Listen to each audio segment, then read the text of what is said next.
Welcome back to the 213th episode of the Daily Flip podcast. I'm your host, Alex, and today we're going to be flipping through some of the top stories, including how the narrative about the antidepressants, the SSRIs, is kind of falling apart after some more analysis.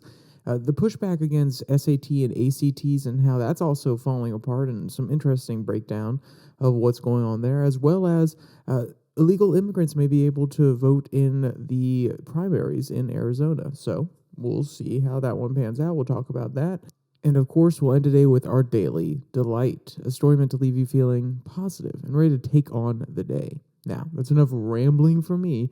Let's jump in to our daily debate.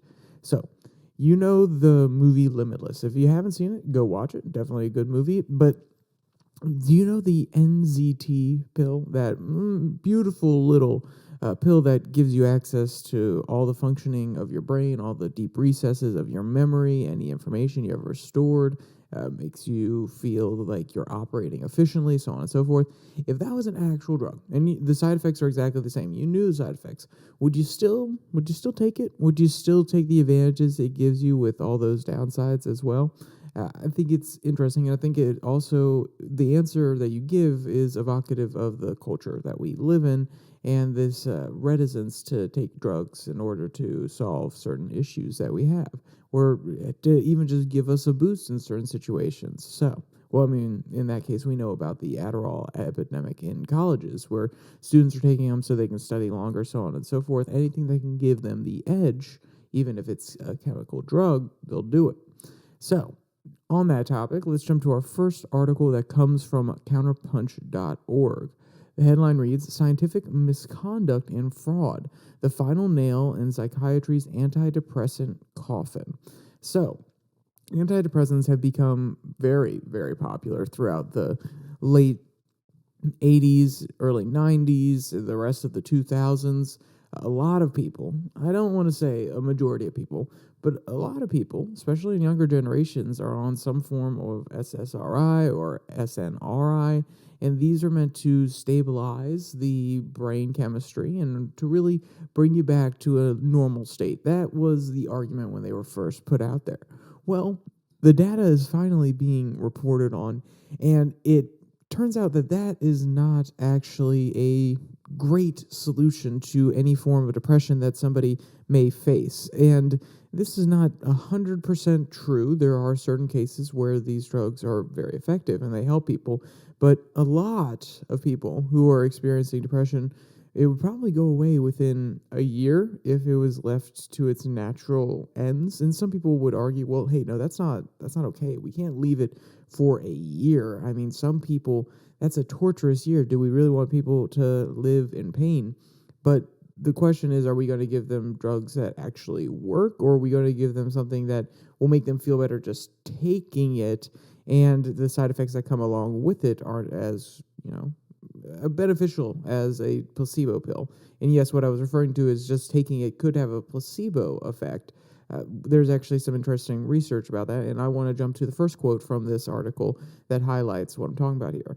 Quote, researchers have long known that any antidepressant drug is little more effective than a placebo in a majority of trials, shown to be less effective than a placebo in some studies, and generally found to be clinically negligible with respect to depression remission, while often resulting in severe adverse effects, for example, resulting in a high percentage of sexual dysfunction, than depression remission. However, for nearly 20 years, psychiatry and big pharma have told us that while one antidepressant may not work for a majority of patients, in the real world, doctors provide patients who have been failed by their initial antidepressant with another antidepressant. And if that fails, still another. And that is this real-world treatment, and apparently is successful for nearly 70% of patients. This narrative has been repeatedly reported by mainstream media, including the New York Times in 2022. So it's very interesting when you hear this 70% number. I mean, that sounds like a great success rate among people who are dealing with the effects of depression. Oh, 70% are going to reach remission. Well, the question then becomes, is that one drug? Because they mention it's actually multiple drugs in the real world. If the first one doesn't work, the doctor says, "Oh, let me put it on you on a second one." So, how many does it normally take to get to the point where you're getting that 70% remission? Well, it turns out it's 4 phases of a system. Basically, there's phase 1, which is 3 months, 2, 3 months. Phase 4 and 3 are also 3 months. So basically, throughout the course of a year, you are giving them 4 different antidepressants. And guess what happens in the course of a year, at least from what some of the studies are indicating? Oh, actually, people will desist naturally after a year. So maybe that doesn't actually have anything to do with the SSRIs or the SNRIs. It actually has to be the natural progression of a year of depression and having the remission just naturally happen after that amount of time. So let's talk about why the 70% is not merely just a mistake, but the author is even claiming here, like they said in the title, it's actually misconduct on the part of the researchers. Quote, however, this nearly 70% is based on scientific misconduct. Psychologist Ed Piggott and his co-research published a destruction of the STAR-D trial in 2010. So the STAR-D trial is the initial trial that gave these results of, wow, almost 70% of people get to remission on these different antidepressants. And, quote, and then with access to more of the study's data, published a reanalysis of STAR-D in the journal BMJ in 2023, concluding, quote, in contrast to the STAR-D's reported 67 cumulative remission rate after up to 4 antidepressant treatment trials, the rate was 35% when using protocol-stipulated HRSD, or Hamilton Rating Scale for Depression, and inclusion in data analysis criteria. So what they're actually getting at here is they excluded people they included in the trial people that didn't actually meet the proper threshold for the clinical definition of depression, as well as people that dropped out. They used the statistics that they had gotten for the rest of the group. So say that 70% of the group reached remission in their trial. And I'm not saying that's the actual number, but just let's imagine it. So 70%, so 70 out of 100. And we had 100 people drop out. Instead of saying, okay, we can't assume anything about them, they dropped out of the trial, they applied that exact rate to the people that dropped out, saying, well, if it happens to be the rate within the rest of the population, so we're going to assume that it applies to the people that drop out. That also boosts the numbers a little bit one way or another rather than not counting them. So it's interesting to say the least. That means they would say an extra 70 people actually went into remission. Even though those people dropped down, they had no actual results. Whether or not you think that's a valid statistical tool to apply that to them, that is just misconduct, because you're assuming the results that you would get from people that dropped out. You have no information, no data from them, or at least you have no data from the end result of the trial. For all you know, they could have gone back into a deeper depression after they said they had remission in stage 2. So I think that it does come to the level of misconduct, and it definitely needs to be examined further, especially when this narrative has gone so far and wide in the overall population. So then why would the authors, use these sort of tactics? Why, if they were doing this not just of, goodwill and trying to make sure the results were as accurate as possible and just doing it in a flawed way, what could be their motivation? Well, some of the authors actually had a financial stake in Pfizer, and this was pointed out in the study. It's in one of the disclosures.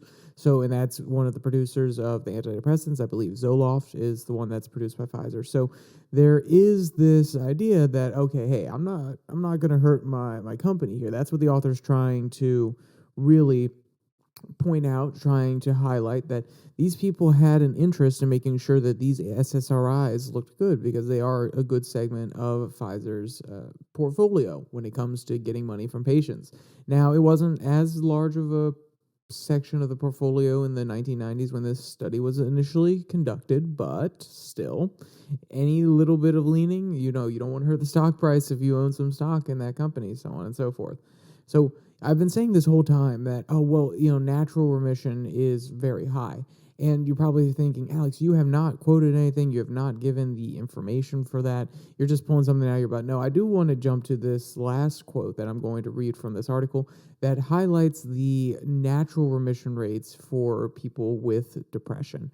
So, quote, the recovery rate from these non-medicated depressed patients was tracked, and after 1 year, 85% of them recovered.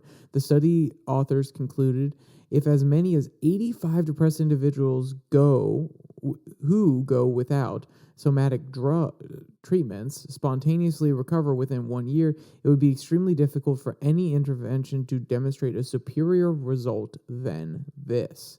So, that's a pretty striking quote, and I don't disagree. The idea that you have to let things take their natural progression, especially when it comes to, I don't want to say mental illnesses, because there are certain mental illnesses that are not solved by just letting it run its course. But in this situation with depression, I think we have a few different issues. I think depression is overdiagnosed. You can even see that in the study that was using people that didn't reach the clinical threshold of depression, but they were included in the study anyway. So I think there's this need to give people an answer. And sometimes when they're just sad, for a good reason, but they're just sad, some people either overinflate their different symptoms or what they see as a problem when they're reporting it to the doctor, or the doctor reads into it a little bit and they diagnose them with depression because they want to provide help and be kind and not let their patients be in pain. I think those are all factors. And then also on top of that, instead of just letting people who are depressed go through it and deal with it for that year and then desist, 85% of them at least, doctors want to provide a quick fix. They want to be seen as doing something, not just for their patients, not just for the people that they get their money from when it comes to prescribing drugs, but also for themselves. They don't want to sit there and say, I'm not doing anything for them. They want to have an active role. And instead of taking the perspective that I'm actually doing something by making sure that I'm not prescribing them an SSRI or an SNRI, these very addictive antidepressant drugs, but I'm going to sit back and make sure that they are going to be healthy. I'm going to make sure that there's no intervention in their treatment, and we're going to do it naturally. We're going to let this desist, and I'll be there with them. That's one way of being active, but doctors don't see it that way. They see, no, we have to prescribe. Our job is to prescribe. Our job is to fix. And this is something, while it may not work, this could be a fix, and it could be a little bit quicker, and we want to get our patients out of pain. I think that's part of the mentality in doctors nowadays. There's this need for immediacy. There's this need for, we've talked about this before on the podcast, more instant gratification, quick fixes rather than prolonged hard work. And yes, having depression for a year, and let's be clear, the desistance rate at a year was 85%. That doesn't mean everybody lasts a year. Some people could have made it 6 months. But any time with the depression is not fun. It sucks. But sometimes you have to deal with it. You have to gruel through it. And if you don't want to deal with the risk of SSRIs, SNRIs, sexual dysfunction, addiction, things like that, then you may just have to go through the mud. You may just have to crawl, and you have to deal with all the crap that comes your way, but you will come out the other side stronger, and you'll come out the other side happier. And I think that we should take that perspective on a lot of things rather than just prescribing drugs. This also goes for people with ADHD. I do believe there are exceptions for terrible depression, genuine, like, what's the word I'm looking for here? Depression that is chronic, or people, I was going to say ADHD, and people who don't necessarily have the ability on their own to even try to concentrate. But I think that number is a lot lower than we're actually making it out to be. And I think even pushing through some of the symptoms of ADHD and the easy distractedness and the willingness to put in the effort to become better, I think that is something that we need back in our culture. And this easy fix drug mentality, I talked about it in a Twitter tirade yesterday, it is degrading us as a society. It is, once again, pushing us towards instant gratification rather than what life is, a long, long haul where we are constantly improving, we are constantly being humbled, and we are working for the betterment of ourselves and the people around us. So, that's just me. Let's jump to our second article that comes from Counterpunch as well. I know a lot of counterpunches today. And the first one, I agreed with most of what they were saying for the most part. And the second one, I'm not so much agreeing with most of the points that they make in this one. Some of them are valid, and some of them I really feel like they need a little bit of pushback. So the headline reads, "The SAT and ACT are back with a vengeance." So you may have heard of this conversation that's been going around about the SAT and ACT again. There have been lots of podcasts that I've heard out there. Now that affirmative action is gone, done and dusted in the dustbin of American history, there is this conversation about how to ensure that the people who are most deserving of going to these colleges do, while also trying to still bring in the people that are normally underrepresented in these colleges. And there are people on one side who are saying bring back the standardized test. It's kind of lost its relevance in some colleges and universities over the last few years. And there are other people who are saying, no, keep it out. We need to go on more, I don't want to say subjective metrics, but different metrics than a standardized aptitude test or something that equates to an IQ test or these hardline numbers. We need to look at each situation differently, look at what each person brings to a university, so on and so forth. But I think that when we're talking about the SAT and ACT, we are making it too simplistic. The ACT and SAT does hold a lot of weight, and it should hold a lot of weight, but it is only one piece of the pie. If you're looking at a pie chart, I'd say the SAT score, ACT score, maybe 40%, 50% of the pie. Schools aren't only worrying about that, but it does give them a good indicator of where that student is sitting among the national population. And the other argument, which the article is not necessarily a fan of, because they're saying, oh, well, it's going to promote students in very particular schools, again, who can achieve these higher grades, so on and so forth. But the other thing that a standardized test allows these schools to do, if they can get access to general data, not necessarily with names and everything like that, but general data from the board who oversees the ACT or the SAT about the breakdown of SAT scores in a certain location or in a certain county or in a certain state, so on and so forth, depending on how small you want to get it. Even if they could get it for particular schools, that would be amazing. And then they could compare that person's SAT score with everybody else in that school. And then that could also be a more objective metric while still focusing in on certain localities rather than having it be a general nationwide battle for who has the highest SAT score. I think that could be a middle ground from what the author's talking about, because they basically talk about how it nationalizes the running for a certain position. It can discriminate or can have negative effects for minorities or underrepresented groups, whether that be in a particular state, city, school district, so on and so forth. And that's why I think the comparing to the people around you, not just the people in the whole United States, could be very important. Because if you're getting a 1250 and the school district average is a 1,000, that shows some aptitude. That shows that you're at least a little bit further ahead than your peers. That if the average is 1,000, you are just a little bit higher than them for some reason or another. Maybe you work harder, maybe you're just smarter.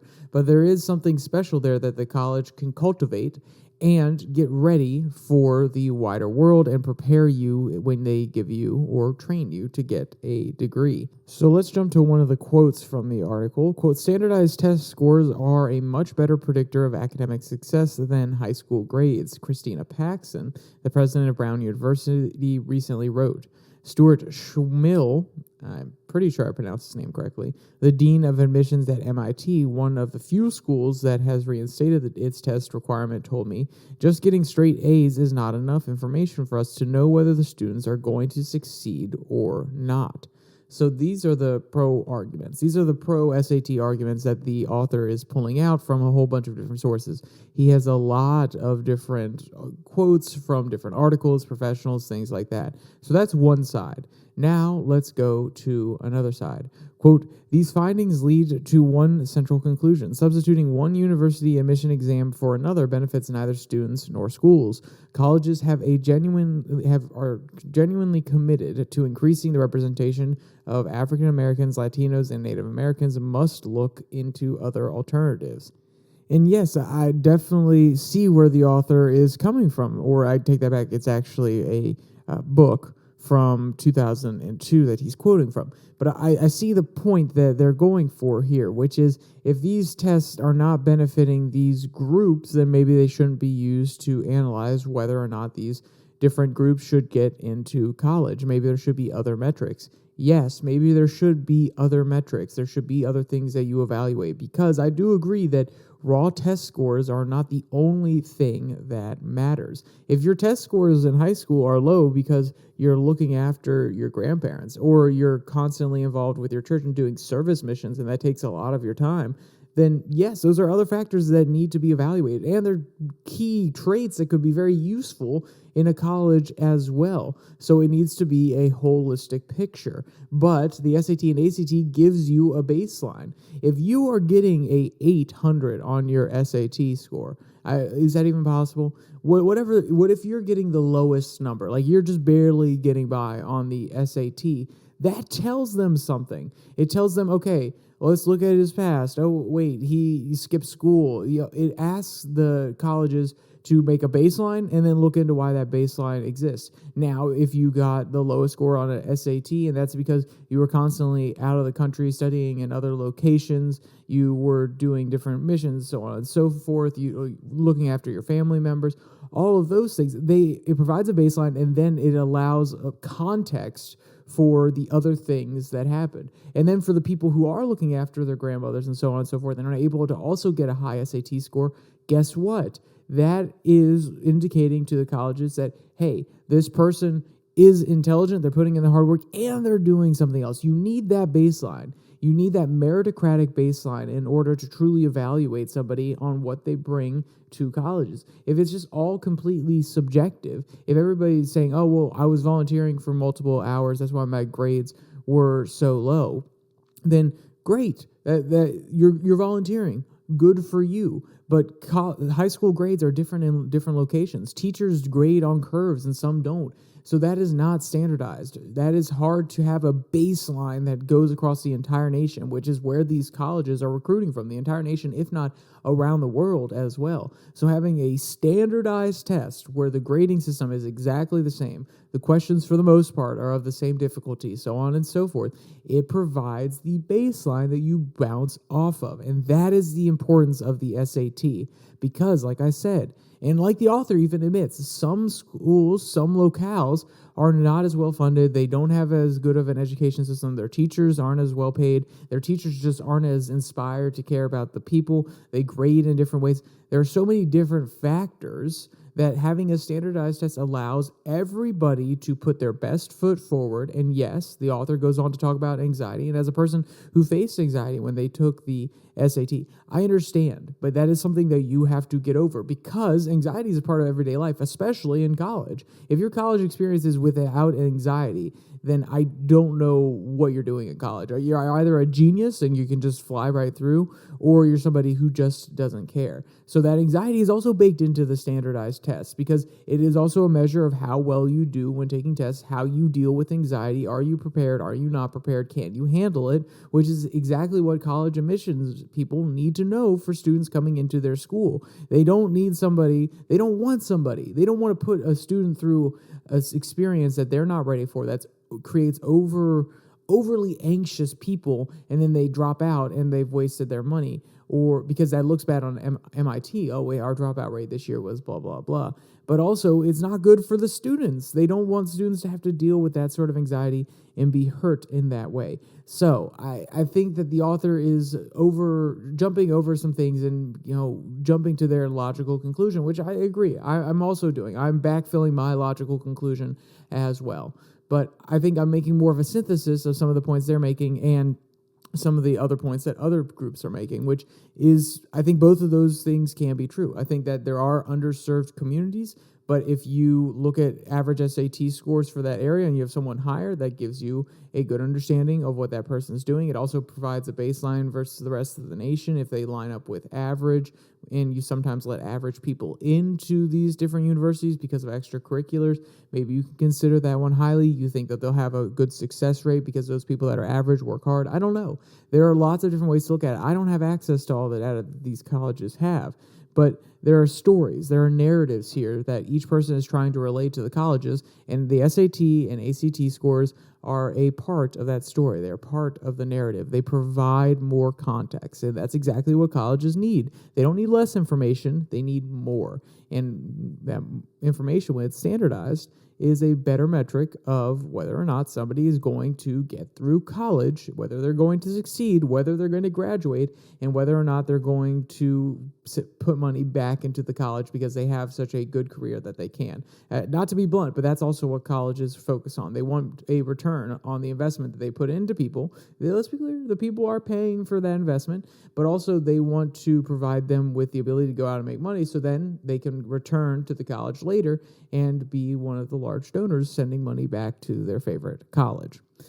So that's enough on that one. Let's jump to our final article. It'll be a really quick one, and it comes from the American Conservative. The headline reads, "Will illegal aliens choose the 2024 Republican nominee in Arizona?"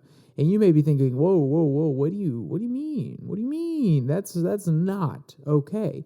And there's an interesting loophole here, which is there's a law saying illegal aliens cannot vote in state elections. They can't vote in federal elections, but there's a tricky loophole where it's a federal qualification election or a statewide federal election, essentially, for the primary, which allows these different illegal immigrants or aliens to actually vote in the primary. There's a certain loophole here that has been opened up by the new governor. Quote, "The scheme was codified into law in December when Fonts introduced a new election procedures manual, including individuals who have failed to prove their U.S. citizenship to vote in federal races." Elon Musk brought the scandal to light on January 9th in a tweet that said, quote, "Arizona clearly states that no proof of citizenship is required for federal elections.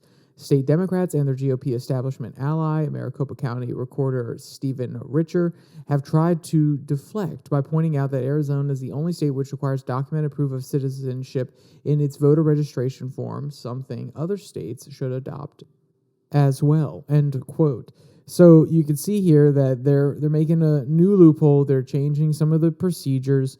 And I wonder if this is to affect the Republican primary or it's to affect the Democratic primary. Or maybe they don't really care. They're just trying to, hedge the rules, change the rules a little bit overall. But I wonder whether the intent is to allow these people to vote for Democrats who are more in favor of allowing more immigrants into the state, or it's to depower the Republicans who might put a president into the office that would not necessarily be the most friendly to illegal immigration. I don't honestly know. I don't know if it's that bald-faced of a scheme. I don't know if it's that harebrained, that big mustache twirl. I think it may be simply that these people are here now and they feel as though, Fonts feels as though they should be allowed to have some say in where their money is going, because at the end of the day, they do put money into these local economies. They do take money out of them too, but they put money into these local economies. Sometimes they send them back in remittances, and I'm not going to say whether that's good, because it's not. It's bad, and that is taking money out of the U.S. economy. But they do add to certain local economies, buying at certain stores and things like that. So maybe he's making an argument along that lines that they contribute to the community. They should be able to determine the nature of how the community goes forward, and that community being the larger United States. I think it could be a tenuous argument, but if I'm giving the benefit of the doubt, that could be what he's going for. But that's neither here nor there. If you want to read that article or any of the other articles today, there's a link in the description below that like and subscribe button where you can find all of them. But before we go, let's jump to our daily delight. This one comes from Woo Globe, and the headline reads, "A playful pup indulges in snow day shenanigans without a worry in the world." So most of the United States has had some snow recently, and now we're starting to see the benefits of it. We're starting to see the cute puppers and all the videos of the kids out there in the snow, and this one is no different. Quote, "In a winter wonderland of canine delight, two pups discover the magic of freshly fallen snow in their backyard paradise."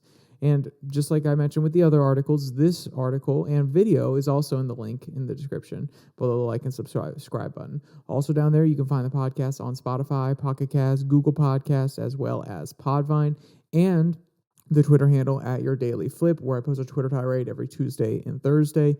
A few of them have actually, I scheduled them on Twitter and then they failed for some reason. I wasn't diligent enough about keeping up with them. So one of them actually came out late on a Sunday, but there should always be 2 a week, and I always aim to have them out on Tuesday and Thursday. So with all that said, there's only one more thing to say. Stay safe, don't die.